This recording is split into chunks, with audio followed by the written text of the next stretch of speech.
नमस्कार, सगळ्यांचं स्वागत आहे आपल्या जीवन आहे सुंदर या यूट्यूब चॅनलमध्ये आणि आपल्या छानशा एका जत्रा स्पेशल व्हिडिओमध्ये. तर जत्रा स्पेशल म्हणजे आता उद्यापासून आपला आखाड महिना म्हणजेच आषाढ महिना संपतोय.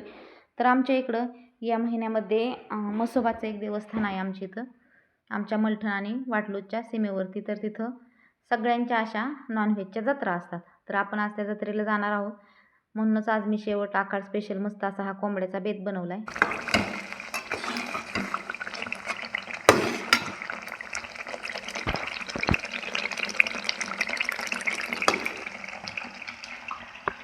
तर या सगळे मस्त असं जेवण करायला आणि चला मस्त अशी यात्रा बघायला. तर व्हिडिओ कसा वाटला एक कमेंट करून नक्की सांगत जा. व्हिडिओला आपल्या लाईक शेअर सबस्क्राईब करायला अजिबात विसरत जाऊ नका. तर चला जाऊया सर्वांच्या नवसाला पावणाऱ्या म्हसोबाच्या दर्शनाला. तर भीमा नदीच्या काठावरती हे देवस्थान आहे आणि इथला प्रत्येक माणूस आमच्या आसपासच्या गावातला किंवा लांब लांबच्या पण इथं जत्रा होत असतात आणि प्रत्येकजण या देवाला भरपूर असा मानत असो. शेवटी प्रत्येकाची श्रद्धा वेगवेगळी असते, त्यामुळं कोणत्याही ईश्वराबद्दल ज्याची त्याची श्रद्धा वेगवेगळी असते. तर चला मस्त असं आलेलो आम्ही यात्रेला. इथं पाहू शकता अशा सुवासनी घालण्याची पद्धत असते, ज्याच्या त्याच्या इच्छेनुसार प्रत्येकजण इथं करत असतो. व्हेज नॉन व्हेज असं एकदम मोठी जत्रा भरते बरं का. म्हसोबाची जत्रा ही आसपास कुठंच एवढी मोठी भरत नाही असं मला वाटतं. शेवटचा दिवस असल्यामुळं तर काय गर्दी सांगायचे, भरपूर गर्दी प्रत्येकाच्या वेगवेगळ्या ठिकाणी. जत्रा पाहू शकता किती वातावरण छान आहे. नदीला एकदम चिटूनच हे देवस्थान आहे. नदीला जर जास्त पाणी आलं तर देवाच्या पायरीपर्यंत पाणी येतं आणि एकदम चढावरती असल्यामुळं काही नाही. तर चला सगळ्यांनी अगोदर नदीमध्ये पाय बुडवून मस्त स्वच्छ हातपाय धुतले. कितीतरी पवित्र असणारी गंगा खरं तर आपण अशा माध्यमातून काही खराब वस्तू त्या टाकून अस्वच्छ करत असतो आणि ती सर्वांना पवित्र पाणी देऊन सगळ्यांचं कल्याण करत असते. तिच्यासारखंच असं सतत वाहत राहण्याची शक्ती आपल्याला गंगामाईकडून मिळावी हीच तिच्या चरणी प्रार्थना. कितीही अडथळे आले तरी सतत वाहत राहणं आणि सतत पुढं चालत राहणं हा गुण आपण नदीकडून नक्कीच शिकला पाहिजे. तर चला जाऊया आता दर्शन घ्यायला. पाहू शकता जिथं जिथं जागा भेटेल तिथं तिथं थोडी थोडी जागा करून प्रत्येकाने आपापल्या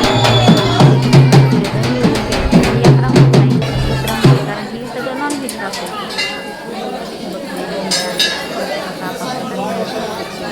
ही पद्धतच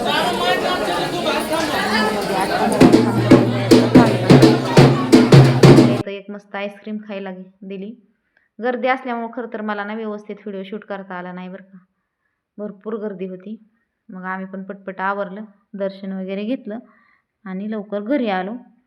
पाहू शकता इकडं गाड्या लावायला सुद्धा जागा नव्हती लांब लांबपर्यंत आणि नदीच्या कडेला असल्यामुळे तिथं अशी दुसरी काही सोय नाही, जागा नाही जास्त. सगळी झाडं झुडपं अडचणच आहे. ते पाहू शकता इथे एक यात्रा आलेली होती, मी तिथला थोडासा शूट घेतला, त्यांना विचारून घेतला.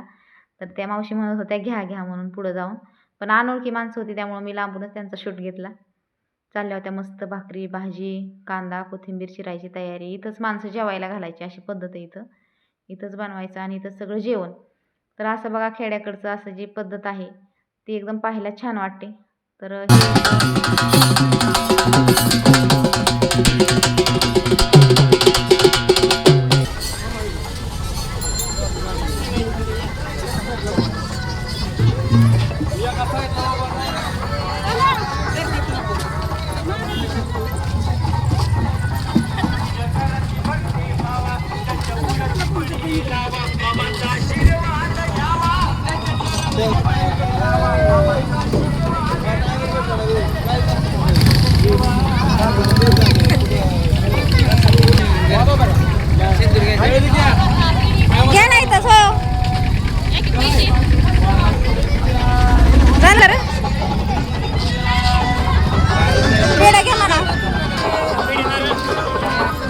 केवळी मनाचा मोकळ्या मनाचा मन द्यावा म्हसोबाचा